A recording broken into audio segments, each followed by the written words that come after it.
Today, let's talk about healthy connection versus counterfeit connection. Welcome to episode number 47. Hi, I'm Clarinda, and you are listening to the Feel Light, Mind, and Body podcast, created for women like you. Women who are experiencing success in so many areas of life, but are struggling with weight loss, stress eating, and decreased energy. Losing weight can feel hard, heavy, and restrictive. That's why every week I will be offering you a different perspective, tips, encouragement, and a unique approach so that you can feel lighter in your mind and body rather than feeling deprived, frustrated, or discouraged. What if you could feel free, yet in control around food for the rest of your life? What if you could enjoy your experience of losing weight and getting healthier? You absolutely can. You're in the right place. Take this time for yourself and let's dive in. We're born with a need for connection. It feels so nurturing and safe, and it's important for our heart, mind, and body. So today, let's look at where and how we're getting this need met, and if it's in the most nurturing way or not. The quality of our lives depends on the quality of our relationships, and that means connection. We're meant to connect with others. It impacts our mental, emotional, spiritual, and social health. The Canadian Mental Health Association states, social connection can lower anxiety and depression, help us regulate our emotions, lead to higher self-esteem and empathy, and actually improve our immune systems. By neglecting our need to connect, we put our health at risk. The reality is that we're living in a time of true disconnection.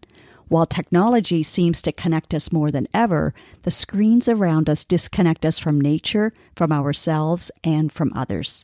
Wi-Fi alone isn't enough to fulfill our social needs. We need face-to-face interaction to thrive. Technology should be enhancing our connection to others, not replacing it. Ironically, this was posted on their national site on October 17th, 2019, just 5 months before our world started isolating. November 2019 was the last Women's Weekend Retreat, and we've been longing for another one, being in the same room as other women who also want to reset in various areas of their lives and learning ways to add more ease and success into each day is amazing. It creates a connection, a level of bonding that just happens organically. That is an example of a healthy connection.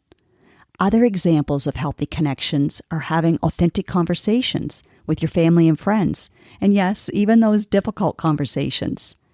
Touching, helping, walking, building, cooking, and any activity when your focus is on the person more than the thing. So you might be wondering, what are some examples of counterfeit connections? Here are a couple. FOMO, fear of missing out. We give in to that innate need to fit in with a group. That's a natural tribal survival response from the primitive part of our brain. If it senses that you might be excluded from something, it'll prompt you to do what those around you are doing. Back in the day, leaving the tribe could mean you weren't protected, and that part of your brain is there to ensure survival. So it's our job in this day and age to be aware and reassure our brain that all is well, and that we aren't in a life or death situation. Maybe you're simply at a party where food and drinks are plentiful, and you know you've had enough, yet there's an urge to keep eating to stay connected with everyone else and feel like you're fitting in with the group. Eating because others are, instead of stopping when comfortably satisfied, is a counterfeit form of connection. Why? Because you're disconnecting from what you really want. Less weight around your middle, better quality of sleep, staying in tune with your true hunger signals, and more.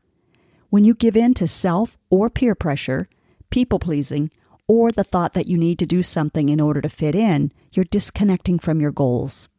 I teach you how you can still stay at the table and enjoy their company and conversation in a relaxed way. You don't have to feel on edge, excluded, or deprived. You can actually pay more attention and simply enjoy being in the moment, not distracted by what's going in your mouth. As women, we often think of eating as a permissible break. It's like a bell goes off in my mind when I put my fork down, and it's like, oh, it's time to clean up. Often I don't want to, as I feel like I've just started to relax, so I add more to my plate as a way to stay there. Of course, this habit wasn't in my awareness until I did this work. It was happening unconsciously. So once I realized that, then I could make a decision on what I really wanted to give myself permission to do. That feels very connected and healthy. It also reduces the brain chatter that follows. I encourage you to notice that the next time you reach for more and give yourself a pause to consider if what you really need is just permission from yourself to just be without feeling guilty. We need to learn to relax more and not rush to the next thing, especially around the table. And remember, I'm talking to the one I see in the mirror as well. Even the gathering around the table is being lost in our busy lives. Sunday dinners used to be a time of connection. However, my memories include a lot of overeating as well. Maybe because no one wanted it to end, so we kept on eating unconsciously. It's interesting to look back on where that was first showing up in my life. I think now with more awareness, more people incorporate a family activity after a meal, like a walk, compared to my childhood experience, which was followed by an afternoon nap. I was brought up in a strict home that observed the Sabbath in a very literal way, so play wasn't included. We couldn't bike, play ball, do homework, or anything else really that was going to create noise especially. We could sleep, read, and eat. So what do you think this 10-year-old did most when bored and everyone who could nap was napping? Eat. Food became my friend and permissible pleasure. That habit started to program my mind to eat for entertainment. In the Feel Light Mind and Body course, we talk about various reasons for eating and strategies to give you healthy enjoyment and connection. That can include food, but in a way that is still nurturing for you. Boredom is only one example. Have you noticed we don't know how to be bored anymore? We are so used to being constantly stimulated in our tech world. We turn to it as another form of connection. Think of how many times you click on your phone for a notification in the day. I promise you, it's way more than we think. In the 2 upcoming events this month, we'll also explore what else can bring you joy, how to just be, and other ways to have fun and feel connected. Another counterfeit connection is eating for comfort. I've coached clients who realized they were viewing food as their friend. They had never questioned that as it felt true at the moment because it did provide comfort, entertainment, and a sense of connection. When we looked objectively at the result of the eating for connection rather than for true physical hunger, they had an aha moment that food really wasn't their friend. It was actually adding more stress, disconnect, and discomfort to their lives. And you know what? Real friends don't do that. Whether you binge eat in private or overeat in a group setting, you are disconnecting. Disconnecting from yourself and others. Disconnecting from what you really want for yourself. More energy, a stronger immunity, a healthier body, along with goals of honoring your word and increasing your self-trust. I love sharing a meal together or celebrating a special occasion, but as you'll hear in next Tuesday's masterclass, there's a more important thing to celebrate, and that doesn't involve food. I love sharing empowering, deprogramming tools for things like eating to distract from the never-ending to-do list, the brain chatter of what you failed at this week, procrastination out of fear of starting and stopping again, worrying about disappointing yourself or others, wasting your money, wondering if you're being enough, doing enough, and maybe even worthy enough. Let's face it, eating does relieve the pressure, temporarily, that we perceive from others, along with our own expectations of how we need to show up. Okay, I can't cover it all on this podcast in this time frame, but I hope I've given you a taste and motivation to make a decision today that will lead you to feeling more connected in a healthy, nurturing, lasting way. But you know what? I feel like someone may need to hear this added encouragement. We also eat when we feel overwhelmed with the work ahead of us, the I should be brain chatter, the obligations we feel, and the commitments we make when deep down inside we want to say no. Yes, I'm speaking to people pleasers who struggle with saying no. That is still my default mode, but I now pause and decide on purpose, and it leads to a healthier connection to myself along with the person asking, because I'm telling the truth and not lying by saying a yes when I really don't like that answer. Let this statement sink in.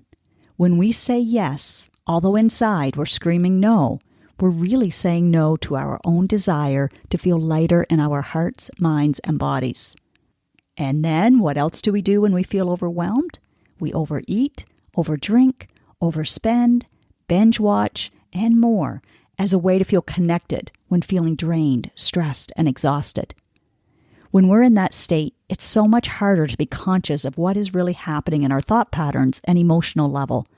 We simply numb or zone out. We escape the current discomfort as we can't seem to have access to the thought that we're creating more problems later. For example, staying up too late will make us tired the next day, and then that perpetuates the cycle of tiredness. One of my secret weapons, which of course isn't really a secret, but it is getting out ahead of that state. Okay, we're almost at time. So if you want to experience this for yourself, then you're going to love the 2 upcoming events next week. Yes, it's very time sensitive, but if you click the links in the description and it still opens, then that means there's a spot with your name on it. Your first opportunity to feel lighter in your mind and body is to let go of some of the thoughts that might be holding you back from achieving your weight loss or healthier you version. Join me virtually next Tuesday as we debunk the 3 myths holding you back in a free masterclass. We'll create a feeling of hope, not defeat, for you to honor what you truly desire. I'll share what the next step could be for you, along with some sweet bonuses. You can register from the link in this episode's description, and if you can't find it, then reach out and I'll share it with you directly. No problem. And then, here's a very special invite for a getaway in-person weekend that's so much more than just a getaway. Getting away from all the distractions is a powerful way to first of all relax and recharge in nature, but also to focus on what you want, revisiting or revising the goals that keep getting put on the back burner as we take care of other people and their needs. Coming into alignment and bringing back that connected energy to your home, work, and relationships is when the most amazing shifts will occur. It has to start with you first, to be authentic and transformative in creating a life that you love. When I get away from anyone or anything that's calling my name, I can actually get in touch with my heart, mind, and body. And if that feels a bit daunting, you can calm your brain down by knowing that I guide you in a kind, loving, non-judgmental, and compassionate way. It feels beautiful and empowering, not scary, discouraging, or disempowering. So I invite you to leave it all behind just for the weekend. You'll return with an increased self-confidence that you can navigate whatever obstacle comes your way. I have proven tools and tactics for you to do so, and I'm so excited to share them with 16 women who are ready for their next step forward and embracing all of what is available for them. If this speaks to you, join the ones who've already said yes to taking that time and money to invest in a lighter heart, mind, and body. I hope to connect with you next week, and until then, make it a fantastic day. Now, do yourself the biggest favor. From love, take at least one action step from what you learned today. Knowledge without application won't give you the results that you desire. Let me know on Instagram, Facebook, LinkedIn, wherever, what you are choosing to do and when. And yes, please leave a podcast review wherever you are listening to this. When people read your words and can see themselves in them, then you are contributing to women empowering other women. And that feels amazing. You just might change or save a life today.